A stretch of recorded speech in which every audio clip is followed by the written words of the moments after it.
This is the X-Zone Broadcast Network, broadcasting worldwide on broadcast affiliates and satellite program providers, including CNN Broadcast Network, Sirius Satellite Network, Star Media, Good News Radio Network, Angel Broadcast Network, Wiki Broadcast Network, and WPBN TV. For more information on the X-Zone Broadcast Network, visit us at www.xzbn.net.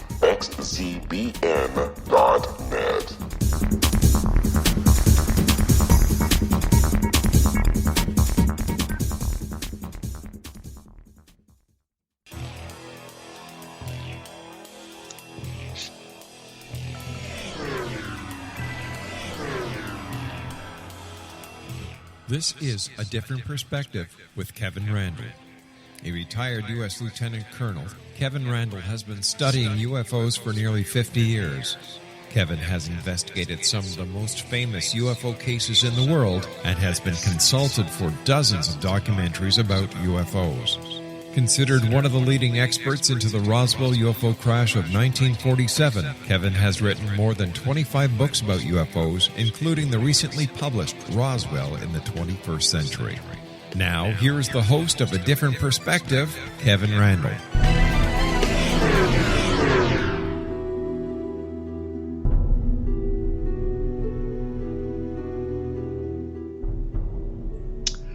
And welcome. I'm joined by Kurt Collins, who is an author and a researcher behind the Blueberry Lines website, which is devoted to reinvestigating the 1980 Texas Cash Landrum UFO case, among other things. After retiring from a long career as a retail management, Kurt began his work on the mysteries and the legends associated with UFOs, and more recently was part of the Roswell Slides research group. Kurt lives in the deep southern United States near Jackson, Mississippi. Welcome to A Different Perspective, Kurt. Thank you. And that's all you're going to say. Just leave me hanging there. Okay, well, let's see. Just to get things started, I happened to look at one of your books here, Project Moondust, which I picked up because it had a section on the Cash Landrum case. And in fact, you were kind enough to allow me to excerpt part of that as well as one of your blog articles to do a guest article at my blog. So I had kind of put together your comments on the case then and now, and I thought it was interesting from your perspective for a number of reasons. One is which is your experience as a helicopter pilot, which has bearing on that case. It has a great bearing on that case, and we'll get to that case in just a few minutes. I wanted to start off with the Roswell Slides, since you were part of the Roswell Slides research group, which had a hand in deblurring the placard that gave us all the answers. Can you give us a little bit of a background on how you got a hold of the placard and what exactly went on in the deblurring process? Well, sure. First of all, the group was put together of mainly a group of friends, although as we went on, we saw we needed had to call in a few other people with expertise in different areas, including some people with some medical skills to look at pictures of the body. But as far as the placard itself, Jose Antonio Caravaca, Spanish UFO researcher, had he was sort of our Spanish language liaison. He had connections, even though he lived in Spain, with a lot of Spanish-speaking people in Mexico, and he was also in contact somewhat with both Jaime Maussan, Adam Dew, and other individuals, and somehow he was able to get, right after the show, before it was released, a picture of the body picture from the Roswell slide, the one that had the woman in it, the one that did not show the placard clearly. And then the next day, he was able to get a shot that isolated the placard itself. And I looked at it first, and I wasn't terribly impressed. It looked, I even wondered what language it was written in. I mean, it wasn't very clear.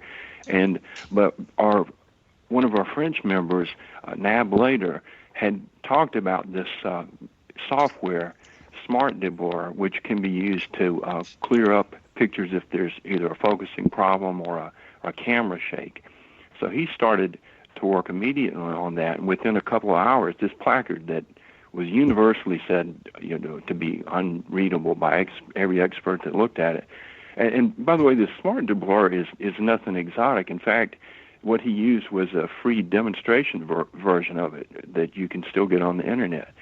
But within 2 hours, he had the top line, and it said mummified body of 2-year-old boy. And it took a long time to get the rest of it and to perfect it. But that's how it was. That's how it started there. Well, what's interesting about that is, according to what Don Schmidt had said, and what Tom Carey has suggested, that they did not have access to high-quality scans before the Be Witness program down in Mexico City. But I think we found information that suggests that's not true. And you found some of those sources as well, didn't you? Well, one of them was actually in the comments of your own blog by one of their, I don't know if you call him teammate or advisor, Dr. David Rudiak.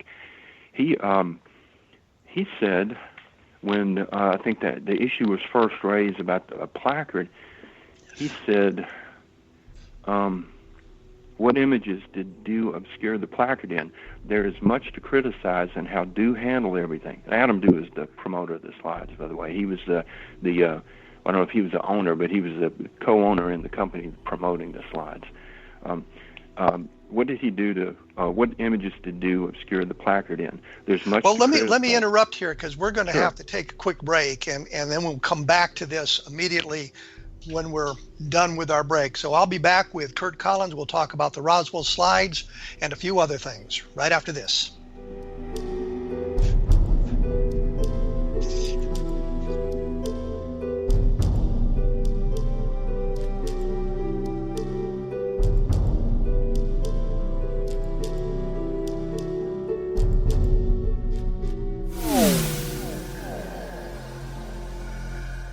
This is Kevin Randle. For nearly 30 years, I have been investigating the case of the Roswell UFO. I have interviewed hundreds of people and stood on the crash site. Now in Roswell in the 21st century, I have reviewed dozens of hours of audio and videotaped interviews, examined hundreds of files that relate to the crash, and have returned to Roswell in an attempt to put all that information into the proper perspective. For the first time in Roswell in the 21st century, I have made a dispassionate reevaluation of all that material and provide a new look at what happened. This is a book that clears away all the clutter that has hidden the truth for so long, strips away the various lies that surround the case, exposes the Air Force attempts at cover-up, and found a core of solid information that tells us all where the case stands today. Roswell in the 21st century will be available in just a few weeks. For more information, please visit my website at www.kevinrandle.blogspot.com.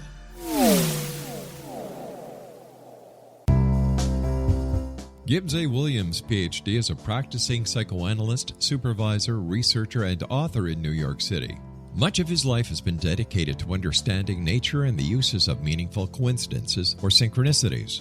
His radical and original non-Jungian, non-mystical, non-magical theory of synchronicities illuminates much of the fog surrounding this challenging and perplexing topic. His ideas and manners are fresh, presented in a style that is both entertaining and highly informative. He is also an expert on crisis intervention, specially focused on violence reduction for the police and citizens, mastering anxiety, frustration, and stress without the use of medication, and effectively preventing and treating heroin addiction. Dr. Williams can be contacted at his email address at gwwilliamsny11@aol.com or visit his website at www.drgibbswilliams.com.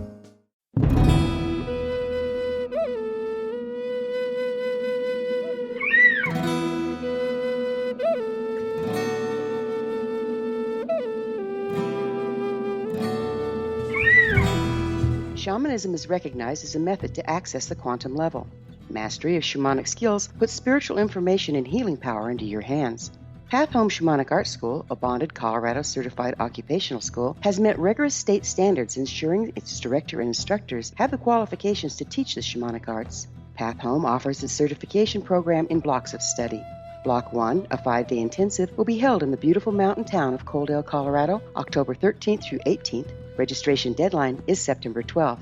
Experience Journey Trance, Power Animals, Helping Spirits, Sacred Space, and Life Purpose. Come discover your power. Join me, Gwilda Wiyaka, in the magical world of shamanism. Call 303-775-3431 or visit findyourpathhome.com.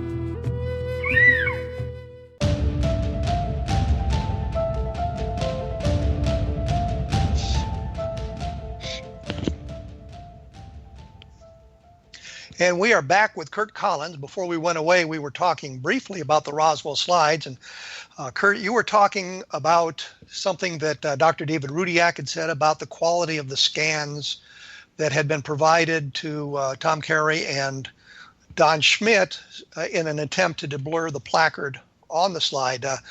Do you want to follow up on that? Yeah, just to finish his quote, he said that I'm paraphrasing this part. He said the charges of them being manipulated was baseless, and then I'll pick up his quote. He said, "I did not receive an obscured placard 3 years ago. What I received as exactly the same high-resolution placard that Dew finally posted on his website after May 5th." And this is the man that the team themselves were using as one of their experts to deblur, and he's. I'm sure he would say that again. He said that this was the same thing and was unaltered. So we have some evidence then that the placard was a high-resolution scan that he had received from them in an attempt to read it. But isn't there also some information that they had seen both slides prior to the problems in Mexico City? That's true, and the current claims are made that they only saw close-ups and that it was possibly tampered, and they didn't see the full images.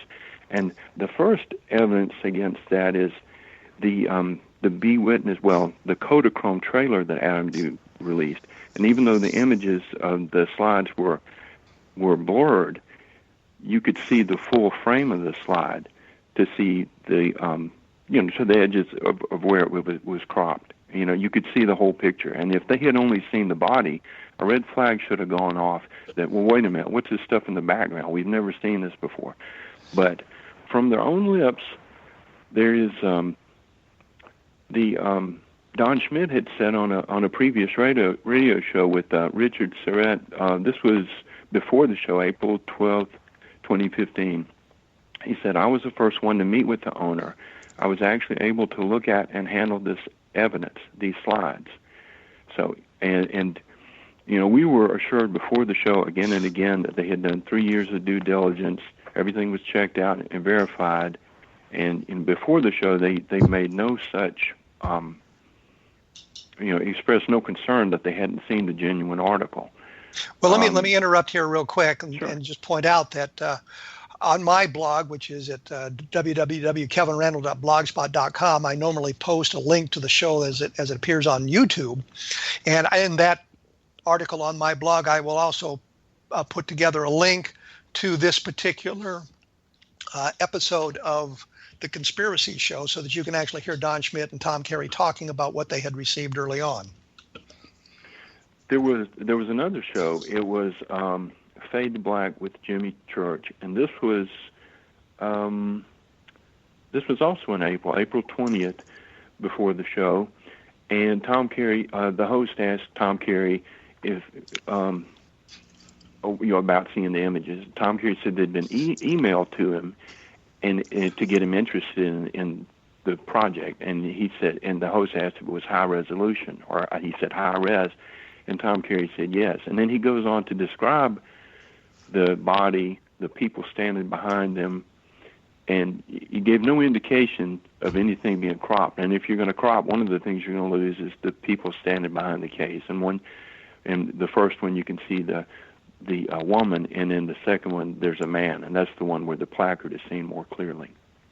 So what we have here is a case of them receiving the slides, apparently high-resolution copies of the slides, and that they are now sort of suggesting that they were not privy to the best information available till after the Be Witness program or conference down there in Mexico City, and yet within literally hours of you all getting high-resolution scans of the slides and the placards, you were able to understand exactly what was going on. To be fair to both Tom and Don now, I will point out that they have now conceded the point that what they had or what they were shown was a picture of a mummy. So I think it's pretty well established in most, and I underscore the most, of the UFO community that what is the image on the slides is a poor unfortunate child who died several hundred years ago in the desert Southwest, and I guess was mummified by the natural processes of the area.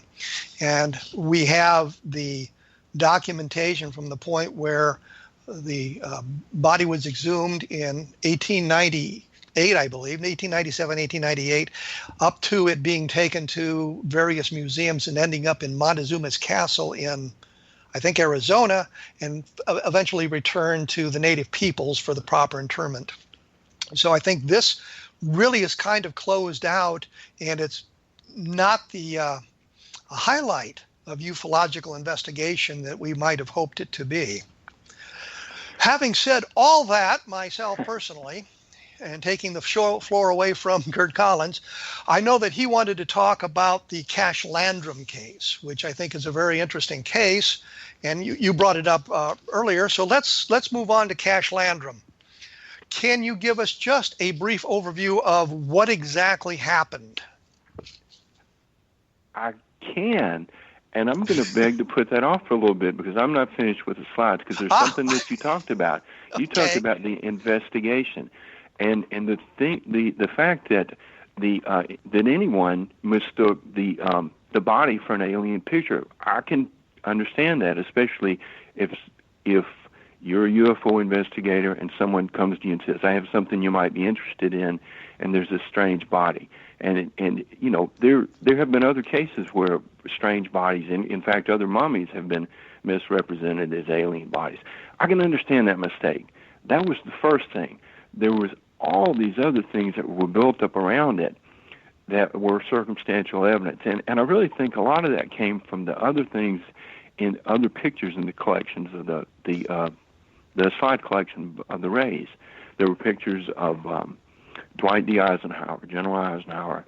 There was a picture of a woman who looked a little bit like his wife Mamie standing in a museum. There were pictures of air shows. And from some of these pictures, like the air show one, I think they got that Hilda must have been a pilot. And now Hilda Ray is a woman who apparently took the pictures, the slides. She was the one that took the pictures and owned the slides, correct? That's right. And some of the other pictures, well, as we know now that it was really a collection of their travels, their vacation pictures, and some events they attended. They had pictures of celebrities playing golf, and they had, you know, vacation shots from Europe and things like that. And there were also things from, well, there was one from the Great Sand Dunes National Park in southern Colorado, I believe. So the dune areas in southern Colorado, and Hilda Ray and her husband Bernard were the people who'd taken the photographs. And the collection, when it was presented in the trailer for the show and the clips and the website of Slidebox Media, many of them were displayed backwards. And I think you had mentioned at the time that General Eisenhower had his medals on the wrong side of his chest, and they had just several scenes were backwards, and it made them harder to identify. But as it was made public, a lot of people, whether they were for or against UFOs or the story or anything, they were helping identify what was in the picture, the people, the locations. And as more of this information came, some of the story that was kind of built around it crumbled, but the story itself did not. And so the point I was getting at was that this whole narrative that came around to support the slides was built on circumstantial evidence and supposition, and I don't think there was a single point of it that, you know, I mean, one of the scenarios was that Mr. Ray had been a geologist that worked in Roswell, and so maybe he'd had a chance to film near the crash. And there was another dueling scenario where Hilda Ray was connected to General Eisenhower, and that allowed her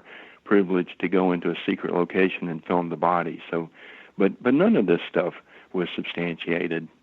Well, I think, you know, having pictures of General Eisenhower on a whistle stop, basically, because he's in the back of a train, is kind of irrelevant. And what always struck me was during the Second World War, Eisenhower actually fired a number of generals who were a little bit loose with the security information being shared at Chafe headquarters in London at the time and in the preparation for the Normandy landing.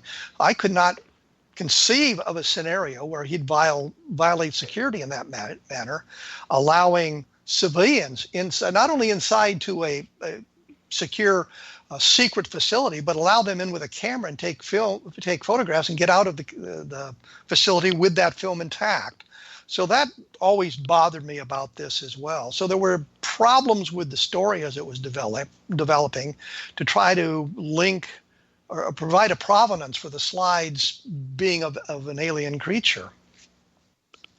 Well, and so much of the information was sketchy. It was passed on from, and I'm really unclear as to what team member did which research to vet things. I know Adam Dew did a lot of things on the verification of the film itself, which turned out to be genuine, just not of a picture of an alien.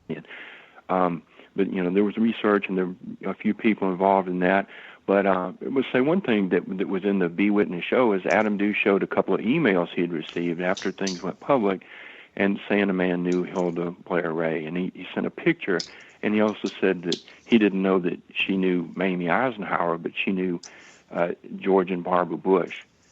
Well, that was information from some guy, and as far as I know, never verified. And I heard the researchers pass that on. I mean, it's just a very unreliable source. Well, I think the one thing we need to mention is that the Blairs, the Rays, lived in Midland, Texas, as did the Bushes.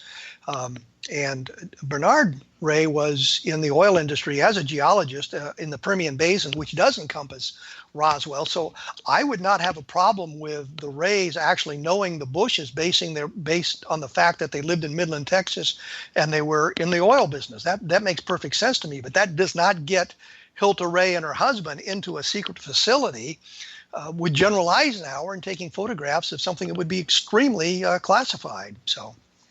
No, it was these kind of tenuous links that, and it was, it's as if you have to connect the dots, but you have to draw some dots in to make your picture. So it just, I just don't think that the research to support this, the claim was 3 years of due diligence, and I just don't think that was actually there. I mean, and I fully expected when the show was presented that we were going to see a lot more supporting evidence. But it wasn't. Everything that had been said about the case beforehand was exactly what they presented on the show, with the exception of the pictures of the body. So I think that it was the mistake about the body I can forgive. It's the research that went into it. I think that's where there was a real failure. And looking at it as well, I had made some suggestions to them as they were doing the research that they simply ignored. But I was always bothered by the red flags that seemed to be flying that nobody was talking about at their end. Others outside the little group was certainly talking about that. I looked at all of this very carefully in Roswell in the 21st Century. I have a long chapter that details an awful lot of this stuff, especially the things that were being said prior to the project, the Be Witness program in Mexico City, so that you can get a full look at what was going on at that time, which I mention only as a commercial for my book. And then a lot of this was also covered on my blog at www.kevinrandle.blogspot.com.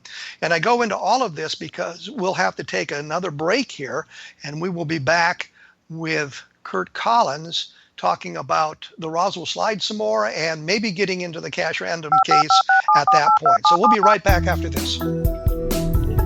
Did you know that when you're on the road with limited data or Wi-Fi, you can still listen to the X-Zone Radio Show with Rob McConnell, The Science of Magic with Gwilda Wiyaka, High Tech with Corey Kay, and every minute of the 24/7, 365 programming of the X-Zone Broadcast Network by calling 712-432-9459, courtesy of TalkStream Live.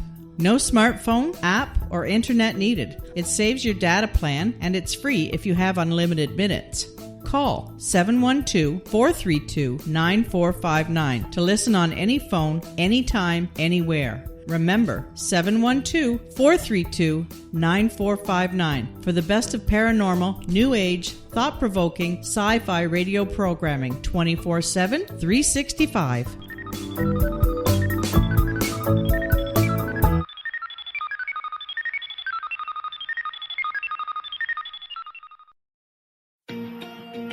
Wouldn't you love to know the secret to everything? Well then, meet Dr. Kimberly McGeorge and her cutting-edge breakthrough knowledge that combines science with possibility. Dr. Kimberly brings real-life answers and healing to those open to alternative solutions. She teaches solution-based programs and classes that will change all areas of your life forever. Specializing in conscious creation, intuitive readings, and energy medicine, you can rapidly shift health, relationships, business, and money and abundance challenges quickly. Receive her best-selling book, Secret to Everything, at no cost by going to secrettoeverything.com/X-Zone. That's right, transformation can start now. Just go to secrettoeverything.com/X-Zone and receive Dr. Kimberly's book for free.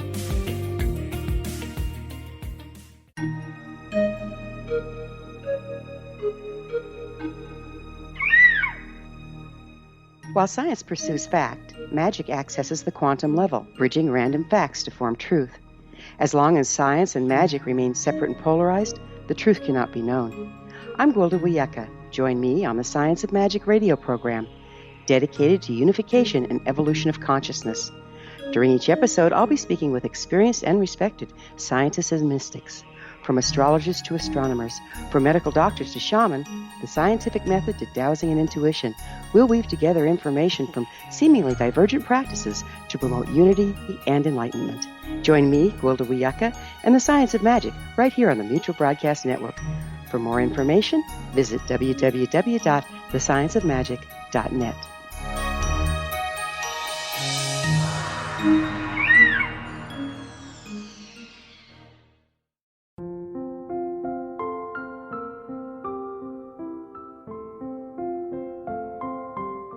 I am Dr. Carl O'Helvey, founder, president of a new cancer foundation focusing on evidence-based physical, mental, and spiritual interventions, including natural cancer cures, prayer, meditation, affirmations, nutrition, and other related holistic cancer prevention and cure modalities. These are used in cancer education, research, and financing care. I ask for your help to continue this important work by donating at www.holisticcancerfoundation.com.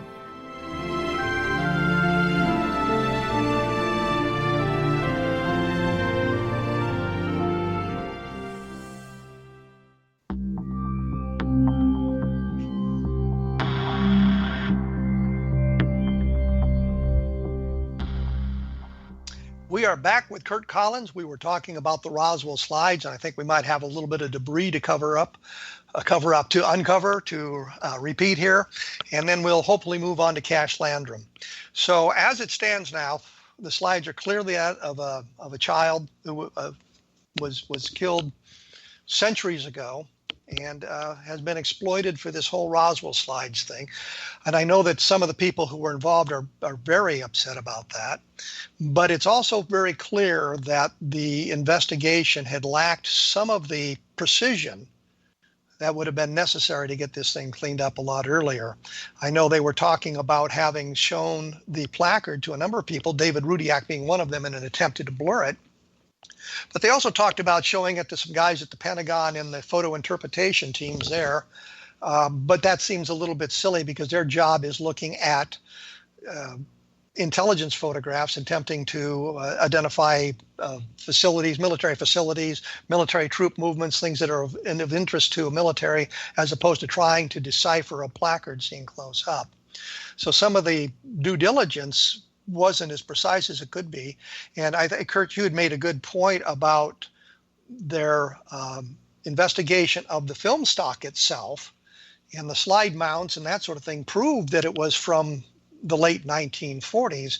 That, of course, doesn't mean it was from Roswell. And the other interesting thing that you might want to comment on is it was clear that this was not a recently deceased individual. This was a body that had been out in the desert for a long time. So it seems impossible that it would have been from the Roswell UFO crash, because you'd expect the remains not to be quite as degraded as they were.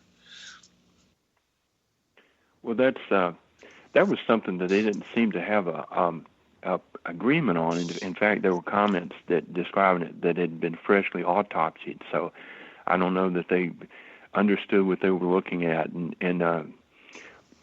It's easy to try to, well, either make accusations or guess what they should have known, but it does seem mysterious that what was seen, because it was on a glass shelf with ratchets.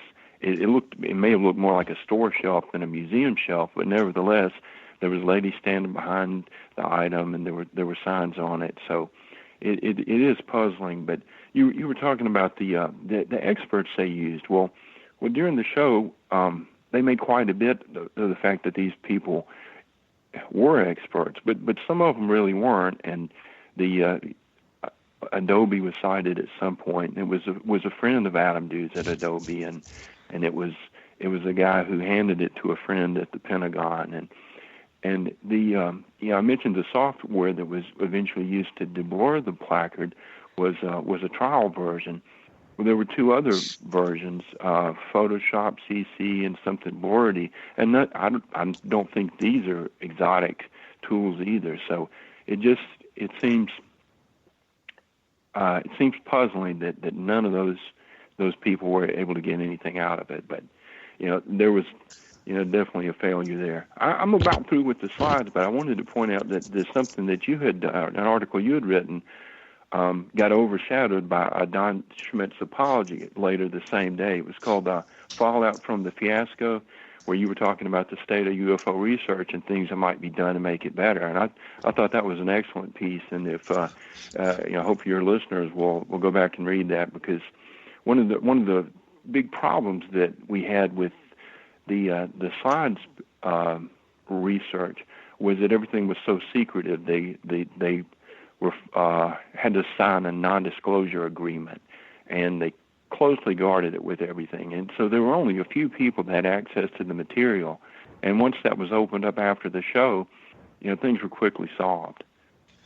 I think that their investigation in secrecy is somewhat justified, or would have been somewhat justified, if there hadn't been the leaks. And so they could have carried out the research quietly and privately, and then announced the results once they had them all in. And I think there was something that was forcing their hand. There were leaks by someone into the general UFO community. So we were all talking about this within months of the slides surfacing or ending up in the hands of UFO researchers. So, there were those sorts of problems. And I can understand wanting to carry out the investigation quietly so that you don't get an awful lot of other ancillary things going on around that. But it was handled poorly from the very beginning, I think. And if you had been a little bit more transparent, if they had been a little bit more transparent, we probably wouldn't have had all of this trouble with the slides going on. They did some things that were good, which was going to Kodak and getting the analysis, the chemical compositions of the film, chemical compositions of the developing process, the history of the slide mounts, this history of the film, and all of that sort of thing was very, very good, but it didn't make the image an alien creature.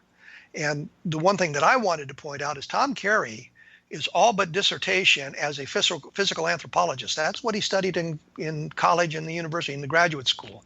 So he had a background in this sort of thing, and he was sort of caught up in the enthusiasm of wanting this to be an alien creature. And I think that was one of the things where they kind of slipped off the rails. They began the investigation with the idea, this is an alien, how do we prove it? As opposed to, this is an interesting image, what is it? That's another thing in this case, and you have to, there are other things have gone right and wrong in other investigations, but this is one of the few that have been attached to a commercial enterprise, and the non-disclosure agreement they had to sign, was part of that, because the owners didn't want the images out, and they didn't want to lose the value of having them exhibited. So that definitely plays a role. That it was a business proposition. And when we look at all of the other slides that were involved in this, which is the vacation slides that you had mentioned earlier, giving us a insight into the rays and that sort of thing, also could have given us some very valuable information had it not been piecemealed out the way it was. And I was always, as you'd mentioned, the one slide of Eisenhower had his ribbons on the wrong side, so I knew the slide was reversed, and I always wondered how that had happened. And I would think that a professional photographer or a professional videographer such as Adam Dew would understand the emulsion side of the slide and would not have had that picture in there backwards. But those sorts of things bothered me. And I'd mentioned some of this stuff in the blog when I was talking about this, as we were all talking about this. And I know that Tom and Don were more than a little annoyed that we were all talking about this thing before the Be Witness program, but we got an awful lot of the stuff right based on the limited information we had. And we were talking about it because there were leaks out of their camp. And by their camp, I mean not only Tom and Don, but Adam Dew and Joe Beeson and the other people who are involved. They were talking about this. We would not have known about this had there not been a leak from their camp. And so to criticize us for kind of discussing this and wanting to know more early on is sort of an unfair criticism of the whole investigative process. Anything else you want to add to the slide discussion? I think that about wraps it up. I will just say that there are a lot of interesting aspects to this, and I've been looking over the history, and there's still some things that haven't been examined and told, but I think we're done with it for the moment. Well, good. Now, as I tried to do earlier, and you cut me off, which you should never do, which you should never do to the host because it just angers him immensely. Cash Landrum is a very interesting UFO case. Give us a quick synopsis of what happened. The date is important. This was right at the end of 1980, between Christmas and the New Year's Eve, and there were two ladies in their 50s with one of them's grandson, and they had been out for a drive. It was about 9 o'clock at night, and they encountered a large, bright object emitting heat over the road, and they actually had they had to stop, and it eventually moved off, and they saw it from a couple of other locations, and so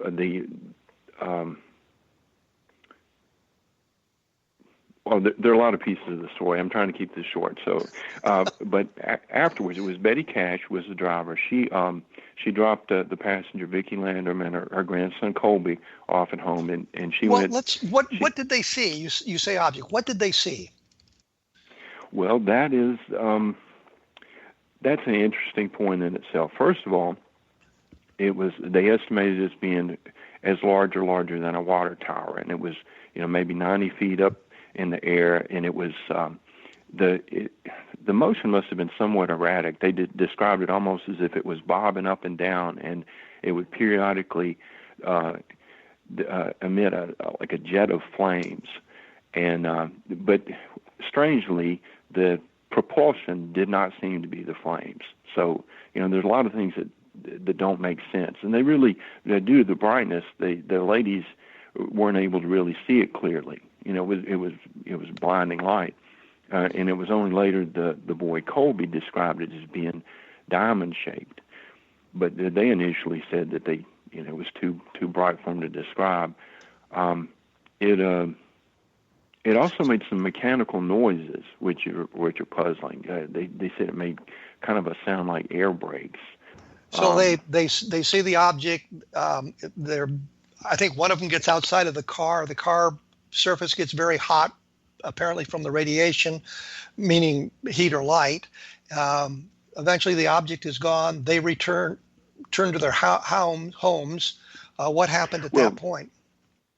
Well, as the object, and there's some disagreement exactly just when, but as the object was moving away from the first time, they saw some objects in flight, which they thought initially were planes. And when they moved to another location, because it was a kind of a winding road, and they saw the object again, and they got a closer look at the helicopters, which they claimed was a double rotor Chinook. They didn't recognize it as that. They identified it later from pictures. And once it had passed, then they continued the trip on home. Then Betty dropped off Colby and Vicky, and then she was already having a headache. And the next day she was so sick. She had flu-like symptoms, and she didn't show up for. She was preparing to move her business or just closed it. It's kind of unclear.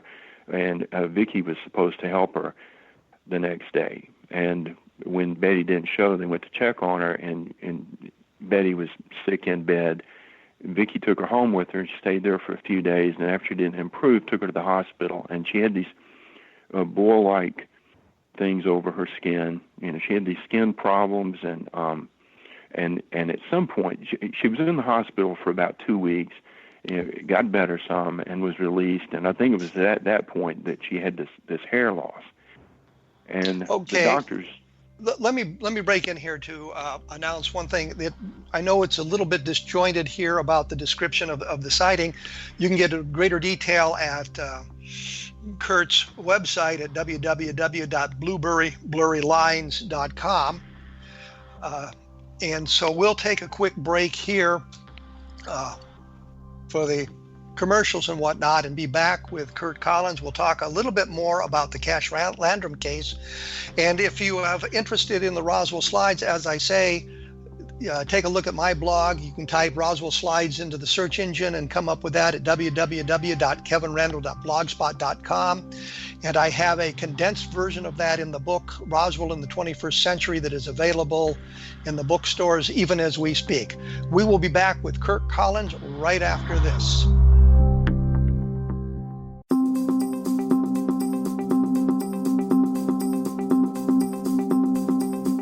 As host of Dialogue with Divinity, I am thrilled to join the X-Zone Broadcast Network and their growing number of affiliates. My quest for a connection to the divine ignited my successful career path as an international spiritual counselor for over 40 years, an author of 4 books, and well-known metaphysical educator. My clients call me their spiritual mama. So my job is to offer you a radio show to help you grow spiritually with wisdom and get specific tools from guests who are experts in their field. Tune in to Dialogue with Divinity and be part of the conversation with Spirit. My goal, your happy soul. For more information, please visit my website at johannacarroll.com.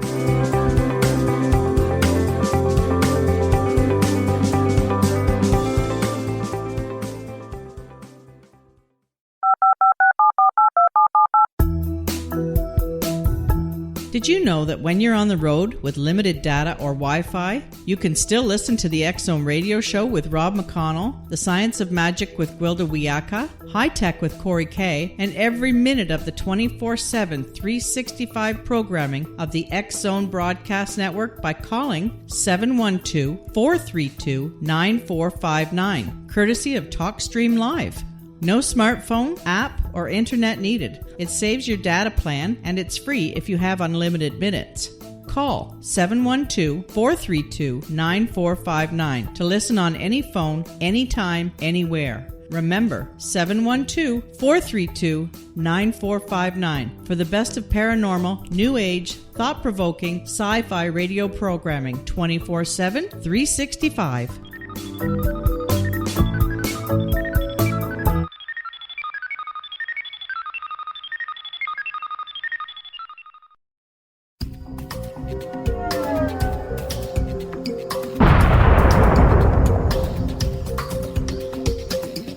Coming soon to the X-Zone Broadcast Network is A Different Perspective with me, Kevin Randle, as your host. We'll be taking a close look at what is happening in the world of UFOs today with side trips into the paranormal. Guests will range from those who are household names to those who have a different perspective on a variety of topics. No topic will be taboo, but there will be tough questions asked as we all search for the truth about UFOs, the paranormal, and those things that excite us. Sometimes we'll agree with a guest and sometimes we won't, but we'll try to keep the program topical. For those of you who would like to read, be sure to visit www.kevinrandle.blogspot.com and remember to listen to the other fine programs on the X Zone Broadcast Network at www.xzbn.net.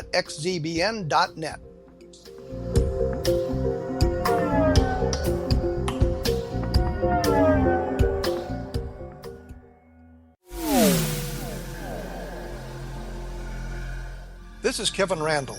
For nearly 30 years, I have been investigating the case of the Roswell UFO. I have interviewed hundreds of people and stood on the crash site. Now in Roswell in the 21st century, I have reviewed dozens of hours of audio and videotaped interviews, examined hundreds of files that relate to the crash, and have returned to Roswell in an attempt to put all that information into the proper perspective. For the first time in Roswell in the 21st century, I have made a dispassionate reevaluation of all that material and provide a new look at what happened.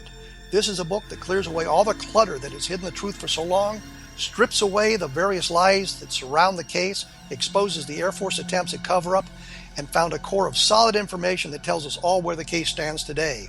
Roswell in the 21st century will be available in just a few weeks. For more information, please visit my website at www.kevinrandle.blogspot.com. What Happened in Benghazi is revealed by Nicholas Genix, author of Obama, Islam, and Benghazi. He informs the American people that President Obama deceived them by advocating a strong foreign policy prior to the 2012 presidential election, and Hillary Clinton supported this deception. As the title infers, there is a connection between Obama, Islam, and Benghazi. Ample evidence informs Americans that Obama's early indoctrination in the Quran developed an affinity for Islam, why the Quran is the source of discontent in many countries, and why the Obama foreign policy deception led to poor military action and caused the loss of American lives in Benghazi. Genix provides 36 questions for the Select Committee on Benghazi to validate if Americans are justified to mistrust President Obama and Hillary Clinton. An overview of Obama, Islam, and Benghazi is presented on the website www.futureofgodamen.com. That's www.futureofgodamen.com. Afterlife expert Roberta Grimes was the first one to say that dying can be fun. Now her best-selling book, The Fun of Dying, is available in stores worldwide. So if you wonder whether death ends life, how it feels to die, or what heaven might be like, The Fun of Dying was written for you. And if you have always been afraid of death, or if you worry that your life has no meaning, let The Fun of Dying ease your fears and bring new meaning to your life. Nothing said in The Fun of Dying is based on the teachings of any religion. Instead, Roberta draws on evidence to explain how death happens, how it feels, and what comes next. A lot of the best death-related evidence was produced in the first half of the 20th century. When it is put together with recent discoveries, it tells a consistent and amazing story. Roberta Grimes blogs and answers questions at robertagrimes.com. Her wonderful book, The Fun of Dying, is available on Amazon and at stores worldwide wherever books are sold.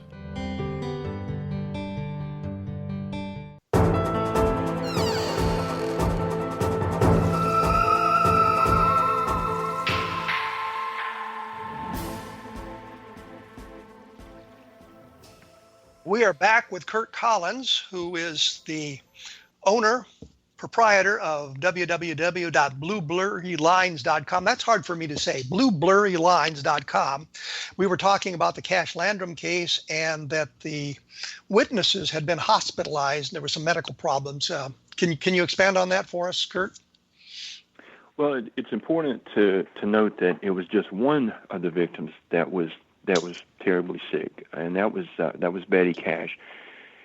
She had these symptoms that resembled radiation poisoning. She had these this rash and boil-like lesions over her body. Her face and scalp were swollen, and her the hair from her head was falling out. She lost, I think, over half of the hair.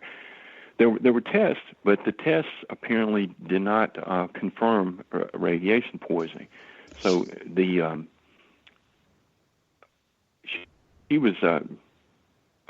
she was hospitalized for almost a month. They wanted help. They wanted answers to know what had happened to him. Vicki Landrum began calling. She called the National UFO Reporting Center, and it was at the time in the hands of Robert Gribble. And luckily we have a recording of that call, which is pretty interesting because most historic cases we don't have a piece of evidence like that. But she described the problems that her friend was having, and she was worried that if she didn't receive help, that she was going to die. And she didn't go into a great deal of detail, but the basics of the case were laid out there. It was passed on to the organization. Now I've forgotten what APRO stands for. Aerial Phenomena Research Organization. Thank you.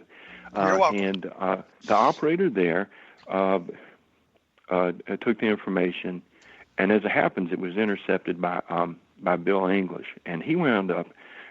Now this is like one of the worst parts of the story, but in those days, UFO organizations had a friendly relationship with tabloid newspapers. The National Enquirer was one, and there was also the Weekly World News. Well, he sold the tip to the story to the Weekly World News, and so instead of it getting investigated, the UFO case immediately was written up as a tabloid UFO story. Well, let me break in here. Let me break in here. There's a world of difference between the National Enquirer and the Weekly World News, and in the UFO. Not at that time. Well, not at that time. Actually, Bob Pratt worked for the National Enquirer, and he did a very good job of attempting to ferret out information on UFO reports. He was a very careful researcher, as opposed to some of the stuff that was going on at the Weekly World News. But we have the story in a tabloid newspaper from Bill English, and that kind of impeded the UFO investigators. Well, I'm not sure if it did or not. I think it's just the delay is what happened. APRO was based in Arizona. Yeah, I think that's right. And, Tucson. Okay. They eventually, sorry, getting tongue-tied here. Vicki Landrum made another call because she wasn't getting a response, and APRO decided to pass the case off to the Mutual UFO Network. They were at that time based in Texas and had investigators that lived close to it. And it was John Schuessler eventually was brought in. But frustratingly enough, not by it being passed off, when Betty Cash was feeling better and was released, she was making calls, and she even called NASA and left a message. And as a result of it getting in the tabloid, a local reporter was involved. I think she was actually the photographer for the tabloid story. And she put Betty Cash in touch with John Schuessler. And that is when it began really as a UFO investigation. And he interviewed Betty Cash, took photographs of her, and those photographs are around. They're on my site, and just about any time you look at an article on the piece, and you can see, but you can't see the skin problems in the photograph, but the hair loss is evident. And another unfortunate thing about the case is the man was an engineer working for at Johnson Space Center. Now that's John Schuessler. John Schuessler was working at NASA. Exactly. There was basically no one at the time that was a full-time UFO investigator, so he had to wait a week before he could interview the other witness, Vicki Landrum. So, for as important a case this was, you would think that they would be on it, on top of it right away, but that just wasn't the case. It was after a month after the event before contact was made with the UFO investigator, and then a week between the interview of the first and second witness. But they talked to her, they talked to the boy Colby, gathered information, and went out to try to find the location. And they on the road they went to the road, and as we found out later from documents from the Texas Department of Health, who investigated later, the precise location wasn't known.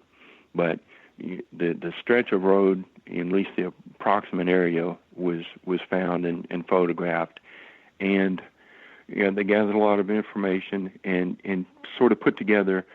Well, they knew their path home, so they knew the other places they'd encountered. One of them was by a cemetery, and that's where they had seen the helicopters. I'm going to stop there, and because I'm sure you got some questions, and we probably need to move ahead. Well, I was going to get to the point of the helicopters. There were a number of them, quite a few of them. How many helicopters did they talk about? Well, they said that they stopped. They stopped at that cemetery, and then also as they passed through Huffman, there was a stop sign on the road back to where they lived in Dayton, Texas, and they said they counted 23 helicopters. So we got 23 Chinook helicopters flying around this object, this diamond-shaped object, between Christmas and New Year's. As if they were pursuing it. And one thing about the helicopters, there was apparently more than one type, and